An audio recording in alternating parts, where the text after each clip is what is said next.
नमस्कार दोस्तों मेरे चैनल में आपका स्वागत है सिविल 121 में। दोस्तों अगर मेरा कंटेंट पसंद आए तो इसे लाइक कीजिए, सब्सक्राइब कीजिए और ज़्यादा से ज़्यादा शेयर कीजिए।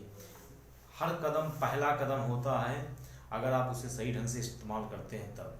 तो यहाँ पर सबसे पहले अब हम बात करते हैं आज नए चैप्टर की, ब्रिक की। देखिए ब्रिक्स में क्या है, क्या चीज़ें होती हैं, ये चीज़ आपको समझना है। सबसे पहले हमें ब्रिक के बारे में क्या समझना है। ब्रिक क्या है? ब्रिक मिट्टी का या सॉइल का वह प्रोडक्ट होता है जिसको हम कंस्ट्रक्शन मात्रा में यूज़ करते हैं।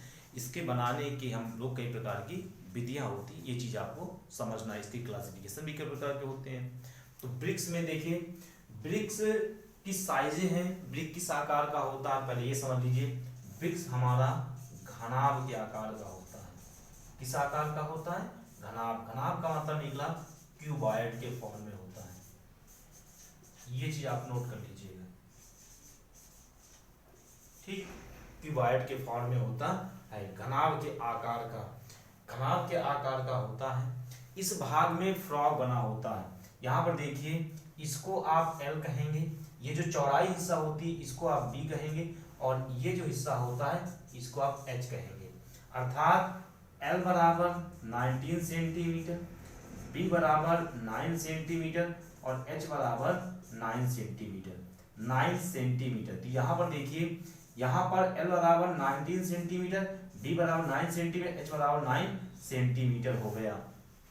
ब्रिक की ये साइज होती है, ब्रिक की ये साइज होती है। तो देखिए ब्रिक में फॉर्म, ये जो फॉर्म बनाया जाता है, जो फ्रॉग बनाया जाता है, इसको किस के लिए बनाया जाता है, क्या होता है इसका मेन कार्य? इसका मेन कार्य होता है ये दो स्टेप्स, जो दो रद्दे होते हैं उनको आसानी से, जो दो कोर्स होते हैं उनको आसानी से मतलब जोड़ने के काम आता है। इससे ये होता है कि यहाँ पर मसाला भर दिया जाता है, जिसे कहते हैं हम लोग मोर्टार।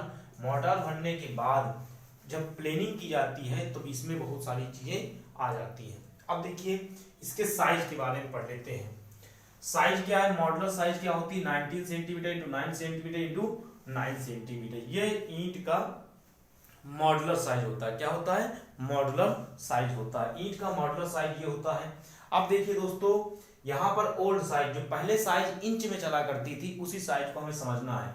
देखिए यहाँ पर देखिए 9 इंच इंटू 4 सही मतलब 4 सही 3/8 इंच गुणे 2 सही 3/4 इंच। देखिए यहाँ पर ये जो चीजें आ गई, ये ज्यादा पूछी जाती हैं भाई। हालांकि ऐसा बहुत कम आता है, लेकिन हाँ यूज हम इस बेस पे करते हैं, लेकिन आज भी ये चीजें पूछ ली जाती है एग्जाम वगैरह में।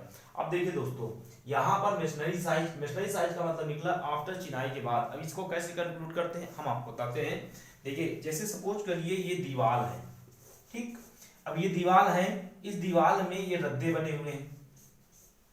इन रद्दों के बीच में जो ये स्पेसिंग दी गई है, ये स्पेसिंग किस लिए दी गई है? सिर्फ इसी वजह से दी गई है।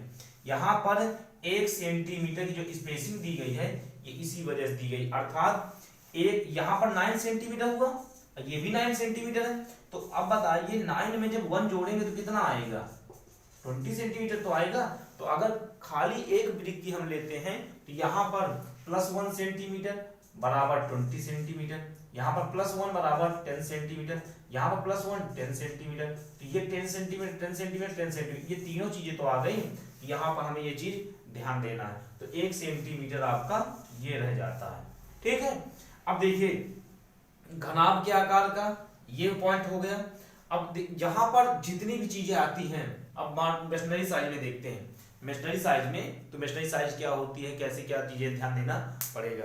अब देखिए हमने मेसनरी साइज आपको बता दिया। मेसनरी साइज के बाद यहाँ पर बालू। अब एलिमेंट जो पाए जाते हैं, जो एलिमेंट में चीज पाए जाते हैं, उनके क्या क्या कार्य होते हैं, कितने % इनके होने चाहिए, ये चीज हम आपको बताते हैं। देखिए यहाँ पर देखिए बालू, जो सिलिका होता है वो 30 से 50% पाया जाता है। किसी भी ईंट में 30 से 50% पाया जाता है। इसके बाद हम बात करते हैं सिल्ट की। सिल्ट 20 से 35% पाई जाती है। कितने %? 20 से 35% होती है। क्ले, एल्यूमिना की 20 से 30% होती है, ये पूछा जाता है अक्सर, 20 से 30% होती है। लाइम 2 से 5% होता है, लाइम 2 से 5% होता है। आयरन ऑक्साइड 3 से 5%। जो अदर एलिमेंट होते हैं मैग्नीशियम, सोडियम, पोटेशियम, ये 1% होते हैं। इन्हीं सबको मिला करके हम किसी भी ईंट का निर्माण करते हैं। ये चीज आपको समझना है। यहाँ पर देखिए मॉडुलर, ये फिर एक बार रिवाइज कर लीजिए। मॉडुलर साइज 19 सेंटीमीटर गुणे 9 सेंटीमीटर गुणे 9 सेंटीमीटर। ओल्ड साइज होता है 9 इंच गुणे 4 सही 3/8 इंच गुणे 2 सही 3/4 इंच। यहाँ पर देखिए मेशनरी साइज में 20 सेंटीमीटर गुणे 10 सेंटीमीटर गुणे 10 सेंटीमीटर। बालू जो होता है यहाँ पर 30 से 35% होता है। सिलिका जो होता है 20 से 35% होता है। देखिए यहाँ पर दोस्तों क्या करना है, आपको सबसे इंपॉर्टेंट चीज समझना है। अच्छा एक बात बताइए, ये इनके जो कार्य होते हैं, एक क्वेश्चन बनता है कि इनके कार्य होते हैं तो कैसे कार्य करेंगे, ये चीज समझना है। तो सबसे पहले बात करते हैं हम सिलिका की। किसकी बात करेंगे? हम सिलिका की बात करेंगे। तो सिलिका का क्या कार्य होता है? तो बेसिक सा क्वेश्चन है, बहुत बेसिक से क्वेश्चन है, अक्सर परीक्षाओं में पूछा जाता है।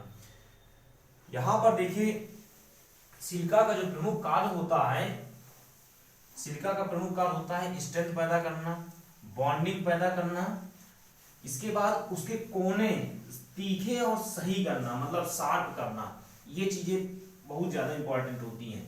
अब देखिए यहां पर हम बारी बारी से एक एक एलिमेंट के बारे में चर्चा करेंगे, एक एक एलिमेंट की चर्चा करेंगे, कौन कौन से एलिमेंट क्या क्या कारक होते हैं। तो सबसे पहले हम बात करते हैं सिलिका। किसकी बात करते हैं? हम यहाँ पर बात करते हैं सबसे पहले सिलिका की।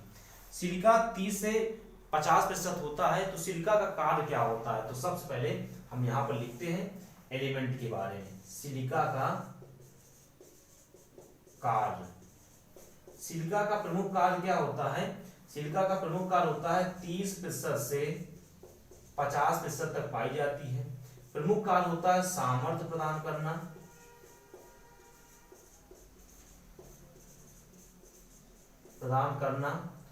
सामर्थ्य प्रदान करना। सिलिका का प्रमुख कार्य होता है सामर्थ्य प्रदान करना। सामर्थ्य के बाद सामर्थ्य प्रदान करना, इसके बाद बॉन्डिंग प्रदान करना। बॉन्डिंग का मतलब होता है ये बंधन सामर्थ्य पैदा करता है, बॉन्डिंग सामर्थ्य पैदा करता है, बॉन्डिंग सामर्थ्य। इसके बाद ये कोनों को शार्प करता है, जो कॉर्नर होते हैं शार्प करता है।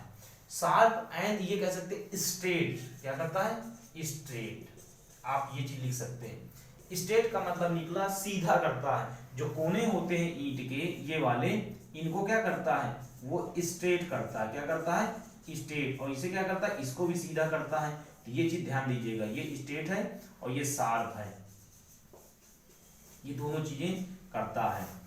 अब हम बात करते हैं, सिलिका हो गया, सिल्ट हो गया। अब सिल्ट के बारे में बात करते हैं।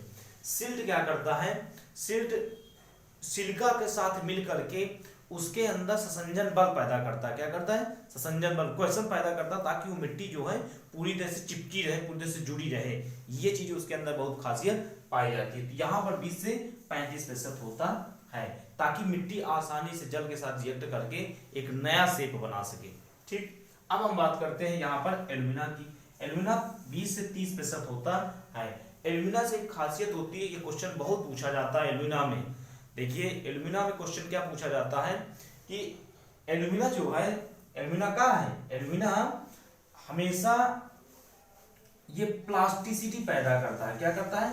प्लास्टिसिटी पैदा करता है। यहाँ पर प्लास्टिसिटी पैदा करता है एल्यूमिना। दूसरा, एल्यूमिना से हम ईंट को किसी भी आकार में ढाल सकते हैं। मतलब अगर उस मिट्टी में अगर एल्यूमिना है तो हम उसमें किसी भी आकार में ढाल सकते हैं। ये खासियत होती है, ये विशेषता होती है, ये अक्सर पूछी भी जाती है। इसके बाद हम बात करते हैं लाइम की। लाइम, देखिए लाइम में होता है कैल्शियम। अब कैल्शियम क्या करता है? उस चीज के लिए स्ट्रेंथ या कठोरता पैदा करता है। तो यहाँ पर जो लाइम का कार्य होता है, यहाँ पर ये चीज देखिएगा, यहाँ पर जो ये लाइम का कार्य होता है, ये कठोरता पैदा करना होता है। क्या होता है? कठोरता पैदा करना होता है। ये क्वेश्चन बहुत पूछा जाता है। तो ये कठोरता पैदा करना सबसे इंपॉर्टेंट चीज होती है 2 से 5% के लिए। ठीक, अब देखिए ये लाइम हुआ कठोरता पैदा करना, आयरन ऑक्साइड हुआ 3 से 5%। अब आयरन का कार्य क्या होता है? आयरन से हम 2-3 चीजें समझना है। सबसे पहले आयरन रंग पैदा करता है। रंग मिस होता है, ये जो रेडी चेरी होता है, रेडी चेरी चीज बोलते हैं, रेडी चेरी लेड, तो वो लाल रंग जो होता है हल्का सा वो किसकी वजह से आता है, आयरन ऑक्साइड की वजह से। आयरन ऑक्साइड की सबसे बड़ी खासियत ये होती है। दूसरा क्या होता है, आयरन मेटालिक चीजों में आती है, ये धातु के रूप में यूज किया जाता है, तो इससे साउंडनेस अच्छी आती है। क्या होती है, साउंडनेस। जो ईंटों को टकराया जाता है तो इसमें साउंडनेस बहुत अच्छी आती है।